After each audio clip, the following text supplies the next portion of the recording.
आज हम बात करेंगे निमिषा प्रिया की। निमिषा प्रिया एक भारतीय नर्स हैं।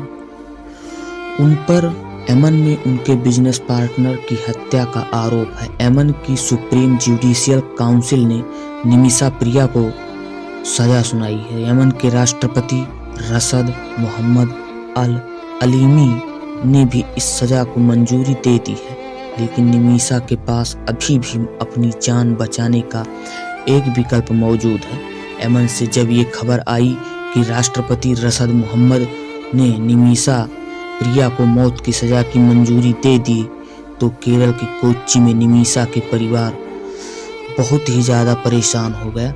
मगर निमिषा के परिवार के वकील का कहना है कि अभी भी पीड़ित के परिवार से नर्स निमिषा को माफ़ करने के लिए बातचीत का विकल्प खुला है।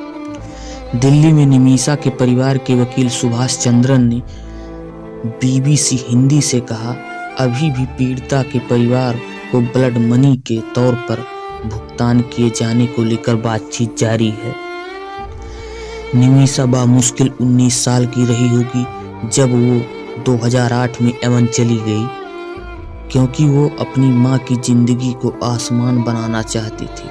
उस समय उसकी माँ लोगों के घरों में काम करती थी। आज 57 वर्षीय प्रेमा कुमारी सना में उनकी बेटी निमिषा को माफ़ी मिलने का इंतजार कर रही है। निमिषा की एक 13 साल की बेटी भी है। दरअसल यमन के 3 साल बाद निमिषा एक ऑटो चालक टॉमी थॉमस से शादी करने के लिए वापस कोच्चि आई थी। इसके बाद थॉमस भी निमिषा के साथ यमन चले गए थे। वहाँ उन्होंने एक इलेक्ट्रीशियन के सहायक के तौर पर काम करना शुरू किया था। फिर 2012 में जब निमिषा ने एक बेटी को जन्म दिया तो थॉमस वापस केरल लौट आए, क्योंकि यमन में बच्ची की परवरिश करना बहुत ही मुश्किल था। कुछ समय बाद निमिषा ने 2014 में एक बिजनेस पार्टनर के साथ मिलकर खुद का एक क्लिनिक शुरू कर दिया था। यमन में बिजनेस केवल स्थानीय पार्टनर के साथ ही शुरू किया जा सकता है, इसलिए निमिषा वहां के एक पार्टनर के साथ बिजनेस स्टार्ट किया था। निमिषा के मामले में स्थानीय पार्टनर थे तलाल अब्दो मेहदी। जब निमिषा अपनी बेटी के बाप्टिज्म के लिए कोच्चि आई थी, तब मेहदी भी उनके साथ आए थे।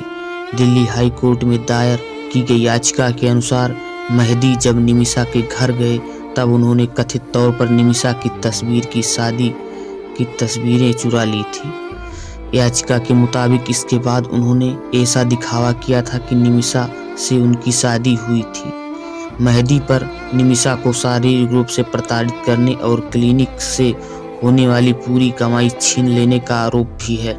निमिषा के पति टॉमी थॉमस ने बीबीसी हिंदी से कहा, जब गृह युद्ध शुरू हुआ और भारत सरकार ने यमन की यात्रा पर रोक लगा दी, तब मेहदी का व्यवहार बदल गया था।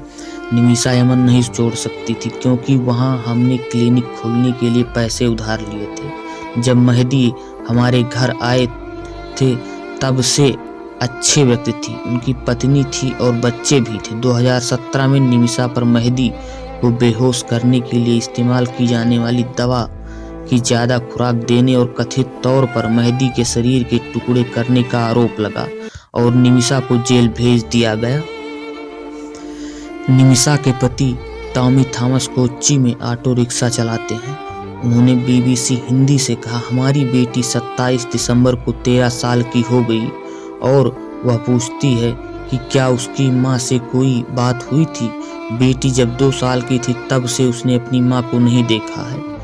जब वह छोटी थी तब हमने उसको बताया था कि उसकी माँ जेल में है, क्योंकि उसकी माँ पर एक ऐसे अपराध का आरोप है जो उसने नहीं किया है। हमने उसको एक हॉस्टल में रखा है, क्योंकि जब मैं ऑटो चलाता हूँ तब वह अकेले नहीं रह सकती है। थॉमस ने कहा, हर मंगलवार वह अपनी माँ से बात करती है और उसका पहला सवाल यही होता है कि माँ कब वापस आओगी। अगर मैं उसकी माँ को फ़ोन करना भूल जाता हूँ तो बेटी बहुत गुस्सा हो जाती है। उसको उसकी माँ का प्यार नहीं मिला है, उसको माँ की ज़रूरत है। थॉमस ने कहा, कल दोपहर मैं अपनी पत्नी से बात की थी। बाद में शाम को हमने यमन के राष्ट्रपति के घोषणा के बारे में सुना। जब कभी भी निमिषा मुझे कॉल करती है तो पहली बात ये पूछती है कि हमारी बेटी क्या कर रही है। वह तो जेल में है, उसको नहीं मालूम कि बाहर क्या हो रहा है।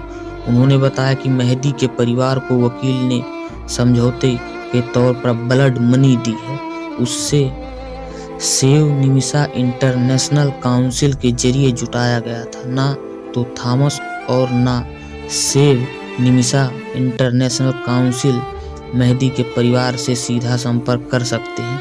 इसकी वजह यमन के सख्त कानून है। थॉमस ने कहा, जंग के कारण हम पीड़ित के परिवार से नहीं मिल सकते थे।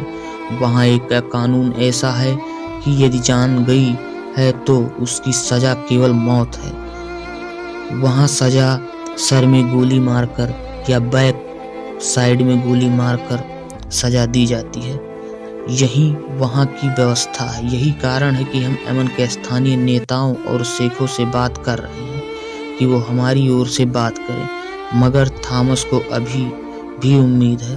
उन्होंने कहा, मेरा दिल कहता है कि हम निमिषा को बचा सकते हैं।